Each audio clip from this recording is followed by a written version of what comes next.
Viewers, welcome to metro style. வீடியோக்குள்ள போறதுக்கு முன்னாடி மெட்ரா ஸ்டைலை சப்ஸ்கிரைப் பண்ணாதவங்க சப்ஸ்கிரைப் பண்ணிட்டு கொஞ்சம் சப்போர்ட் பண்ணுங்க. வாங்க வீடியோக்குள்ள போகலாம். கார்த்தி ரேவதி சீரியல் ரொம்பவே விறுவிறுப்பா போயிட்டு இருக்குன்னு சொல்லலாம். சாமுண்டீஸ்வரி கார்த்தி சொன்ன மாதிரி எந்த விஷயத்தையுமே கடைபிடிக்கல. கார்த்தி என்ன சொல்லியிருந்தாங்க ஈஸ்வரி கிட்ட, என்ன மாதிரி நான் ரேவதிக்கு எந்த ஞாபகத்தையுமே படுத்த மாட்டேன் அப்படின்னு சொல்லியிருந்தாங்க. அதே மாதிரி நீங்களும் இந்த 6 மாசத்துல ரேவதிக்கு எந்த ஏற்பாடும் பண்ணக்கூடாதுன்னு சொல்லியிருந்தாங்க. ஆனா ஈஸ்வரினால சும்மா இருக்க முடியலையே, இனி 6 மாசம் கிடையாது 4 மாசம்லாம் வெயிட் பண்ண முடியாது அப்படின்னு சொல்லிட்டு நிச்சயதார்த்த ஏற்பாடு பண்ணிடலாம் ரேவதிக்கு அப்படின்னு சொல்லி ஈஸ்வரி பேசிட்டு இருக்காங்க. ஏன்னா ஈஸ்வரி உங்களாலதான் எந்த விஷயத்தையுமே கடைபிடிக்க முடியாது சரின்னு சொல்லிட்டு மதுரையில இந்த ஏற்பாடுலாம் பண்ணிடலாம் அப்படின்னு சொல்லிட்டு பேசிட்டு இருக்காங்க ஈஸ்வரி. மாமா இதெல்லாம் வேலைக்காகாது போலியே, உடனே அதிரடியா நம்ம தான் ஏதாவது ஒரு விஷயத்த பண்ணி ஆகணும் அப்படின்னு சொல்லிட்டு இருக்காங்க மயில்வாகனம். நான் போய் மருத வம்பு இழுக்கிறேன், அவன் வாயாலேயே மருதுன்னு சொல்ல வைக்கிறேன் அப்படின்னு சொல்லிட்டு இருக்காங்க மயில்வாகனம். நீங்க என்ன பண்றீங்கன்னா மாமா இதெல்லாம் வீடியோ எடுத்து வச்சுக்கோங்க அப்படின்னு சொல்றாங்க. அதுக்கு ராஜராஜன் சரிங்க மாப்பிள்ள அப்படின்னு சொல்லிடுறாரு. மயில்வாகனம் சும்மா தான் சொல்லிட்டு இருக்காங்க அப்படின்னு நினைச்சா உண்மையாவே போய் மருத வம்புக்கு இழுக்கிறாங்க. ஆமா நான் தான் மருது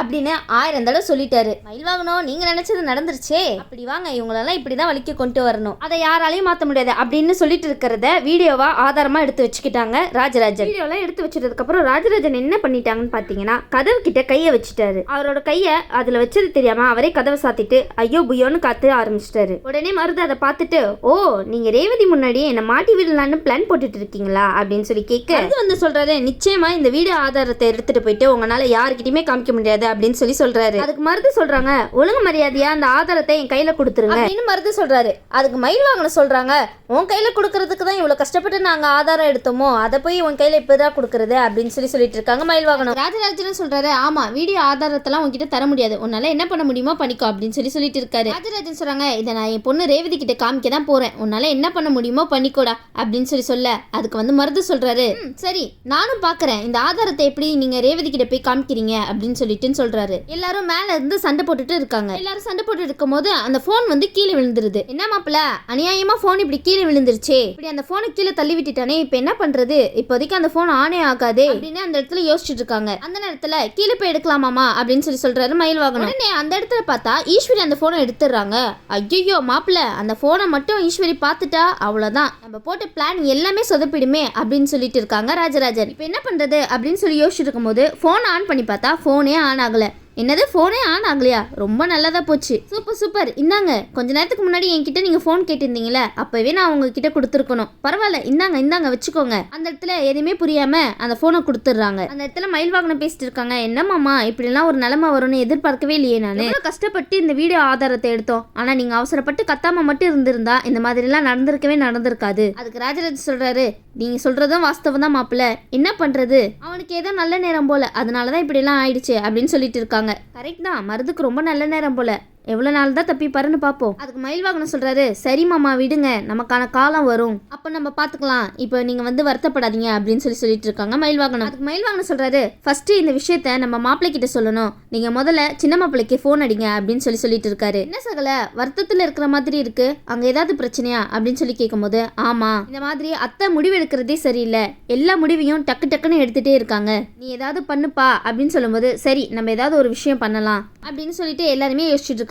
இப்ப நீ என்ன செய்யலான்னு இருக்க அப்படின்னு மயில்வாகனம் கேக்குறாரு. ரேவதி வேற இந்த பக்கம் கோச்சிட்டு வேற போயிட்டா அப்படின்னு சொல்லும் போது அதுக்கு மயில்வாகனம் கேக்குறாரு, எதுக்கு அப்படின்னு சொல்றாரு. கார்த்தி சொல்றாரு, மொத்தமா குட் பைன்னு சொல்லிட்டு போயிட்டா, அவளுக்காக தான் நான் எல்லா ஏற்பாடுமே பண்ணேன், ஆனா அவ இப்படி பண்ணிட்டா, ஆனா அவ இப்படி பண்ணுவான்னு நான் கொஞ்சம் கூட எதிர்பார்க்கல, அவ பாட்டுக்கு கோச்சிட்டு போயிட்டா, அவளை வேற இப்ப சமாதானம் பண்ணி எப்படியாவது இங்க கூட்டிட்டு வரணும் அப்படின்னு அந்த இடத்துல கார்த்தி சொல்லிட்டு இருக்காங்க. அதுக்கு மயில்வாகனம் சொல்றாங்க, சரி சகல பாத்துக்கோ அப்படின்னு சொல்றாரு. ரேவதிக்கு அடுத்த நல்ல வாழ்க்கையை அமைச்சு கொடுக்கணும்னு இங்க அடுத்த கட்டத்துக்கு போயிட்டு இருக்காங்க. எல்லாருக்கும் பண காசெல்லாம் கொடுத்துட்டு இருக்காங்க அப்படின்னு சொல்றப்போ, கொடுக்கட்டும் இன்னொரு தடவை எல்லாரும் முன்னாடியும் என் மனைவியா அவளை ஆக்கிப்பேன் அப்படின்னு சொல்றாரு கார்த்தி. நீங்க எதுக்கும் வருத்தப்பட்டுக்காதீங்க அப்படின்னு கார்த்தி சொல்றாரு. அதுக்கு சரி சகல எனக்கு உன் மேல நம்பிக்கை இருக்கு, நீ ரேவதியை சமாதானப்படுத்துற வேலையை பாரு அப்படின்னு சொல்லிட்டு மயில்வாகனம் போனை வச்சிடுறாரு. மாப்பிள்ள இப்ப என்னதான் பண்றது அப்படின்னு ராஜராஜன் கேக்குறாரு. நம்மளே அடுத்த அதிரடி முடிவு எடுத்துடலாமா அப்படின்னு கேட்டுட்டு இருக்காரு. அதுக்கு மயில்வாகனம் சொல்றாரு, நம்ம இது வரைக்கும் சகல கிட்ட கேட்காம என்ன செஞ்சிருக்கோம், சரி விடுங்க பாத்துக்கலாம் அப்படின்னு சொல்லிட்டு இருக்காரு. மயில்வாகனம் ராஜராஜன் எல்லாருமே ரோகிணி கிட்ட நடந்த விஷயத்தை எல்லாத்தையுமே சொல்லிட்டு இருக்காங்க. ரோகிணி சொல்றாங்க, என்னப்பா கொஞ்சம் கவனமா இருந்தா ரேவதி கிட்ட யார் எவருன்னு கேட்டிருக்கலாம்ல, அது மட்டும் இல்ல ரோகிணி இப்ப கார்த்திக் கூட வேற சண்டை போட்டுட்டாங்களா ரேவதி அப்படின்னு சொல்லிட்டு இருக்காங்க மயில்வாகனம். அதுக்கு ரோகிணி கேக்குறாங்க,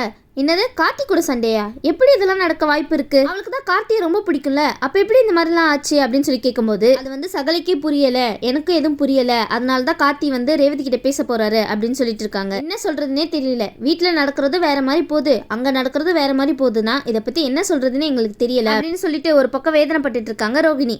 எப்பதான் இந்த பிரச்சனை முடியும் அப்படின்னு சொல்லிட்டு வீட்டுல உள்ளவங்க எல்லாருமே வந்து பேசிட்டு இருக்காங்க. மயில்வாகனம் சொல்றாரு, சரிம்மா நீ கவலைப்படாத, கார்த்திக்கு எல்லாமே தெரியும், எது சரி எது நல்லது எது கெட்டதுன்னு அவருக்கு தெரியும், அவர் எல்லாமே பார்த்துப்பாரு அப்படின்னு சொல்லிட்டு இருக்காங்க. கடவுள் எப்பவுமே நம்ம பக்கம் தான் இருப்பாங்க அப்படின்னு சொல்லிட்டு எல்லாரும் யோசிச்சுட்டு இருக்காங்க. அப்போன்னு பார்த்து மருது ரொம்பவே திங்க் பண்ணிட்டு இருக்காங்க. சரி இந்த விஷயத்தெல்லாம் நம்ம வந்து சூரியகலா கிட்ட சொல்லலாம் அப்படின்னு சொல்லிட்டு நினைச்சிட்டு இருக்காரு. சூரியகலா இங்க என்ன நடந்துச்சுன்னு தெரியுமா? அதுக்கு சூரியகலா கேக்குறாங்க, ஏன் அப்படி என்னாச்சு அப்படின்னு சொல்லி கேட்கும்போது அதுக்கு மருது சொல்றாங்க, இங்க மூத்த மாப்பிள்ளன்னு ஒருத்தர் இருக்காருல்ல. ஆமா மூத்த மாப்பிள்ளன்னு நீங்க மயில்வாகனத்தை தானே சொல்றீங்க அப்படின்னு சொல்லி கேட்கும்போது ஆமா அவரே தான், அவரும் மாமனாரும் சேர்ந்து இன்னைக்கு வேற லெவல்ல ஒரு விஷயத்த பண்ணிட்டாங்க. நானும் உணர்ச்சி வசப்பட்டு எல்லா விஷயத்தையுமே சொல்லிட்டேன், அது அவங்க எனக்கே தெரியாம வீடியோ ஆதாரமா எடுத்து வச்சிருக்காங்க. அதுக்கு சூரியகலா சொல்றாங்க, அச்சுச்சோ அதுக்கப்புறம் என்னாச்சு? பயப்படாத, அதுக்குள்ள போன் மேல இருந்து கீழே விழுந்து உடஞ்சிருச்சு, அதனால நம்ம தப்பிச்சோம் அப்படின்னு சொல்லிட்டு இருக்காரு மருது. இல்லாட்டி என்ன ஆயிருக்கும் தெரியுமா அப்படின்னு சொல்லிட்டு இருக்காங்க. அதுக்கு சூரியகலா சொல்றாங்க, ஏய் இங்க நம்ம எதுக்காக வந்திருக்கோம் தெரியுமா? முதல்ல நம்ம ஏன் இங்க வந்திருக்கோம், எந்த விஷயத்துக்காக இங்க வந்திருக்கோம் தெரியல, அப்படி இருக்கும்போது நீ ஏன் இந்த மாதிரிலாம் பண்ணிட்டு இருக்க? நம்ம என்ன பேசுறோம் ஏது பேசுறோம்னு கொஞ்சம் கூட யோசிச்சு பேச மாட்டியா? இன்னத்துக்கு மாட்டி இருந்தா என்ன பண்ணிருப்போம், எல்லாரும் சேர்ந்து நம்மள வெளியே துரத்திருப்பாங்க. இல்ல வேலை எப்படியோ போன் உடஞ்சிருச்சு, தயவு செஞ்சு இனி இந்த மாதிரிலாம் பண்ணாத அப்படின்னு சொல்லிட்டு சூரியகலா ரொம்பவே கோவமா திட்டிட்டு இருக்காங்க மருத. சரி கொஞ்ச நாளைக்கு அமைதியா இருப்போம் அப்படின்னு சூரியகலா சொல்லிட்டு இருக்காங்க. அப்படின்னு சொல்லிட்டு எல்லாரும் பேசிட்டு இருக்கிறப்போ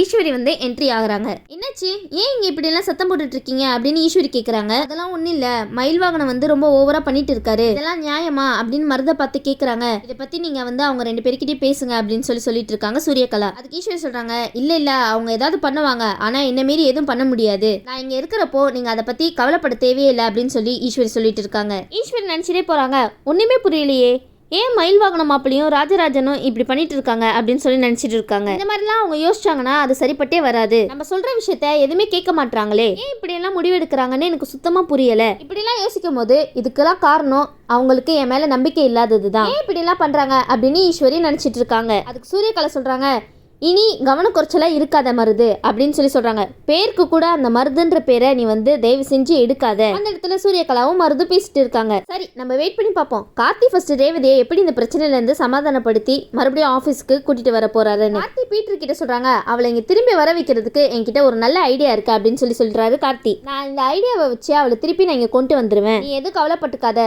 அப்படின்னு சொல்ல. அதுக்கு சரி மச்சான், வந்து இவ்வளவு கஷ்டப்படுறதே சிஸ்டருக்காக தான், அவங்க மட்டும் இங்க இல்லைன்னா நீ பாடுபட்டதே வீணா போயிடும், மச்சான் நீ ரொம்பவே பாவம் தான். ஆமாண்டா புரியுது, நான் என்ன இதுன்னு பாத்துக்கிறேன் அப்படின்னு சொல்றாரு. சரின்னு சொல்லிட்டு அவங்க ரெண்டு பேருமே கிளம்பி போயிடுறாங்க. சரி வெயிட் பண்ணி பார்க்கலாம் அடுத்து என்ன நடக்குதுன்னு. இந்த வீடியோ உங்களுக்கு பிடிச்சிருந்துச்சுன்னா மெட்ரோ ஸ்டைலை லைக் பண்ணுங்க, ஷேர் பண்ணுங்க, மறக்காம சப்ஸ்கிரைப் பண்ணிடுங்க. தேங்க்யூ.